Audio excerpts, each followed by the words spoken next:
Hello, Nancy. Hi, Doctor. How's the osteoporosis medicine I prescribed working for you? Well, it's fine, Doctor. But I saw this commercial for something called Avista, raloxifene hydrochloride. Yes, Avista. It's prescription only, and it's the one medicine that treats osteoporosis and reduces the risk of invasive breast cancer in postmenopausal women with osteoporosis. It's important to note, though, that Avista does not treat breast cancer, prevent its return, or reduce the risk of all forms of breast cancer. Am I at risk for invasive breast cancer? I don't have a family history. Well, family history is important, but there are other risk factors that I need to take into consideration, including your advancing age and personal history. And based on my risk assessment, you may be at risk. So you think Avista is right for me? Well, individual results may vary, but I think for you, the benefits of Avista would outweigh the potential risks. Let's switch you today. Well, thank you, Doctor. I'm glad I asked about it. No problem. Avista increases the risk of blood clots and should not be used by women who have or have had blood clots in the legs, lungs, or eyes. Avista may increase the risk of dying from stroke in women at high risk for heart disease or stroke. Talk to your doctor about all your medical conditions. Seek care immediately if you have leg pain or warmth, swelling of the legs, hands, or feet, chest pain, shortness of breath, or a sudden vision change. Do not use Avista if you are pregnant, nursing, or may become pregnant, as it may cause fetal harm. Women with liver or kidney disease should use Avista with caution.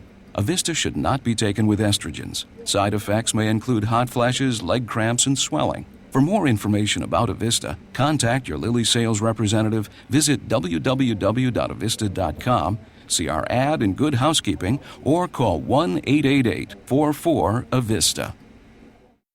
You're listening to ReachMD XM 157, the channel for medical professionals. Welcome to Advances in Women's Health, sponsored in part by Eli Lilly.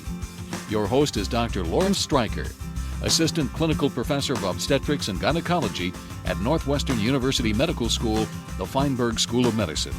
Too late to vaccinate? The HPV vaccine for women aged 26 to 45. With me today is Dr. Sharmila Makhija, the Director of Gynecologic Oncology at Emory University in Atlanta. With the divorce rate at 50% and the association of human papillomavirus not only with cervical squamous cell carcinoma, but also cervical adenocarcinoma, vulvar, vaginal, anal, bladder, and even lung cancer, the pending approval of Gardasil for women over the age of 26 is appropriate and probably long overdue, but there are a lot of questions. We know, first of all, that this quadrivalent vaccine protects against the 4 strains of HPV that are responsible for at least 70% of cervical cancers and 90% of genital warts. But we also know that the highest prevalence of HPV is in the 20 to 24-year-old woman. So, first of all, there's an article in JAMA February 07 that looked at the prevalence of HPV among females in the United States and found a surprising high incidence among women older than 26. Can you comment on those findings? Yes. In fact, there was even an earlier study back in 2003 that looked at the baseline prevalence of genital warts, so having a clinical consequence of being exposed to HPV all across the age groups. And what that was based on was data from privately insured women that seeked treatment for genital warts.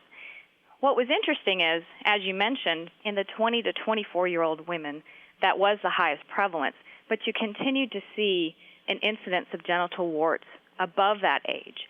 What this is really actually telling us is because it's the privately insured women, this may be actually an underestimation. It's probably the tip of the iceberg when you really think about it. That's right. So, in fact, this might be higher because a lot of women may feel uncomfortable going to their private OBGYN and discussing an STD-related disease and going out to general clinics instead. So I think it's very important to address this issue in the older or the adult women population. Can you talk a little bit about the numbers in terms of the prevalence of HPV among these older women? Do we know? Well, what's interesting is we know that the prevalence overall, there's probably about 20 million cases overall in the U.S. that are usually quoted.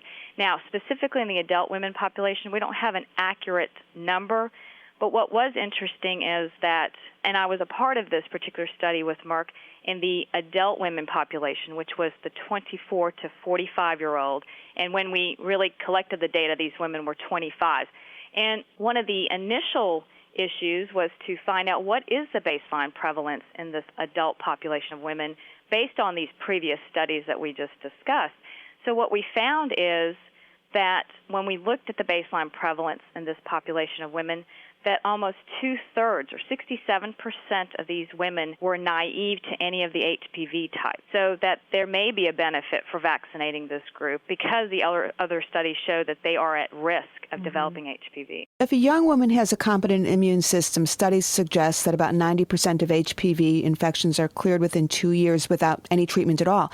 Is this also true of the over 26-year-old population, or do you think that there's a greater likelihood of progression to invasive cancer? That's actually a very good point and a point of discussion. One of my concerns about this whole thing is that a woman, is now listening to, I have HPV, I'm going to get cervical cancer. That's not true.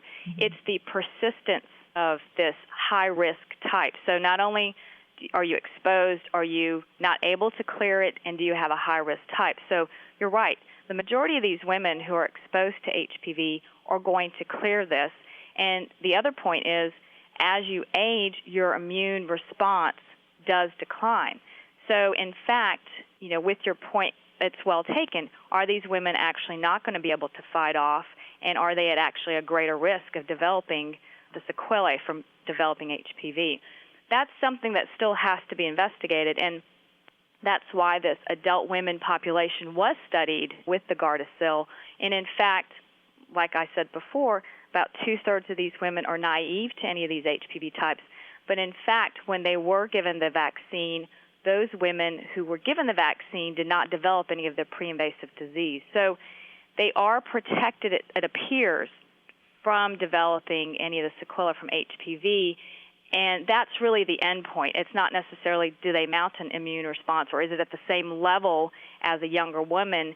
In the end, they were protected. And what about the impact of tobacco in this population? Yes, very much so. With any type of disease, it's not only just being exposed to one risk factor, it's the compilation or the multitude of all of these. So, you're exposed to HPV, a high risk, you can't clear it, and then you're a smoker. We know that cervical cancer, that's a huge risk factor. And so now, whether or not smoking and getting the vaccine, does that change anything? We don't know, but we do know in the adult women population, 75% of those women were non-smokers. Yeah. And you talked about who's already been exposed, and this is a huge issue because we know, of course, that the most effective time to vaccinate is prior to exposure. And if you think it's hard to find a 20-year-old virgin, try finding a 40-year-old virgin.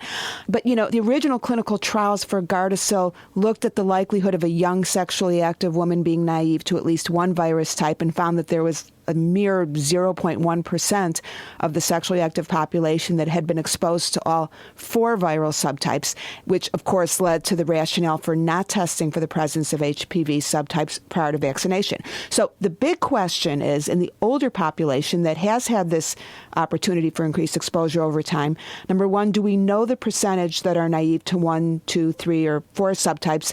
And what's the likelihood that a woman has already been exposed to all 4 subtypes? And I guess to get to the original question, is it too late to vaccinate? And those are all excellent points. And in fact, that's what was one of the main goals for the testing in the adult women. And frankly, I'll just tell you I ran both types of stuff. I ran the 16 to 26-year-old population as well as the adult women. So what would happen is the mothers would come in saying, well, please vaccinate my daughter on this trial, but I want to receive it. So there was a great concern that women were already seeking out help or guidance with this. So, you can't just go straight to vaccinating that population of women without testing. So we previously discussed that the baseline prevalence was still that 67% were naive to any of the types. And what we found were that very similar to the young adult women that were 16 to 26-year-olds, as you mentioned, that only 0.1% were exposed to all 4 types. In the adult population of women that were 25 to 45 years of age, that number was 0.4%. So there is a need for the vaccination in that group because they are not exposed to all 4 types. And it also confirms what we're doing with the younger women, that there's no reason to test older women for presence of subtypes prior to vaccination. That's absolutely right. I think that as you get older, you want to know, well, what type do I have? And I can understand. I have patients that ask that all the time. But There is no need for that. It's very costly, and there's no need for that. If you're just joining us, you're listening to a discussion on the pending FDA approval for the HPV vaccine in women aged 26 to 45 on ReachMD XM157, the channel for medical professionals. I'm Dr. Lauren Streicher, and I'm speaking with Dr. Sharmila Makhija.